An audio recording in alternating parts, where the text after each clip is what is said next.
Nithyananda, something people need to understand is that Hinduphobia is real. We must ask ourselves, why would anyone have hatred against Hindus? We are speaking of the attacks on temples and Hindus in Bangladesh, of innocent women and girls, the lynching of two innocent Hindu monks in Pahalgam, the mass murder of Hindus in Pahalgam, which just happened, who were shot at point blank for not knowing how to recite the Quran, and the widely uncovered and misinformed Hinduphobic attack against Kailasa Hindu sannyasis in Bolivia. Do people know about Hindu contributions? Hinduism has contributed immensely to human civilization today, from the science of Vimana, the aircraft, early discoveries in physics, astrology, astronomy, and the world's first surgery, and even the science of enlightenment, founded on the principles of ahimsa, nonviolence, and Advaita oneness, non-duality, and upholding some of the highest values that humanity can live by. Yet today, Hindus face racism and discrimination.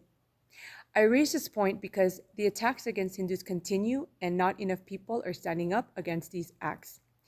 This is an organized attempt to erase the Hindu identity, the legacy, for selfish and ignorant reasons, and this is a war against Hindus of hatred and division.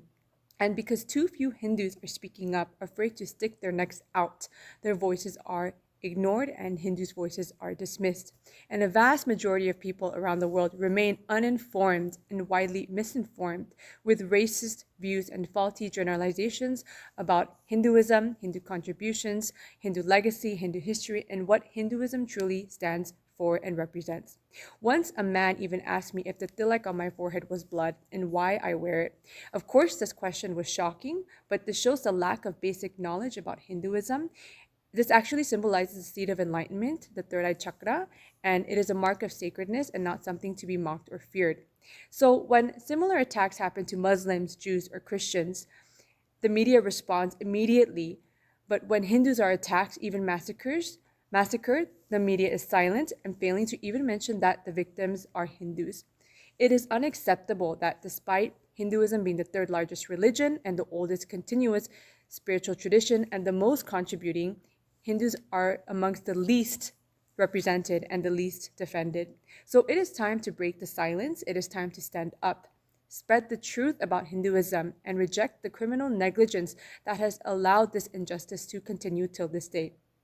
So I plead you, stand with the Supreme Pontiff of Hinduism, Bhagavan Nithyananda Paramashivam, who is being relentlessly persecuted because he is the very backbone of Hinduism's survival.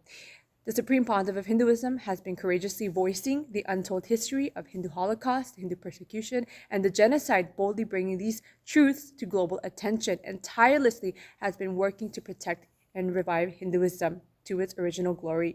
And through the re-establishment of Kailasa, United States of Kailasa, the Supreme Pontiff of Hinduism has created a safe haven for persecuted Hindus and is the loudest voice against Hindu persecution, the Hindumesia, Hinduphobia, and the widespread racism and ignorance against Hindus, because too many Hindus have been silent. Ask yourself, why Hindus? Why such relentless hatred? What wrong have Hindus done? What has the Supreme Pontiff of Hinduism done except work tirelessly to protect and provide for Hindus and revive and preserve Hinduism across the world? It is time to stand for Hindu voices, Hindu rights, Hindu lives, and stand against the violence against Hindus.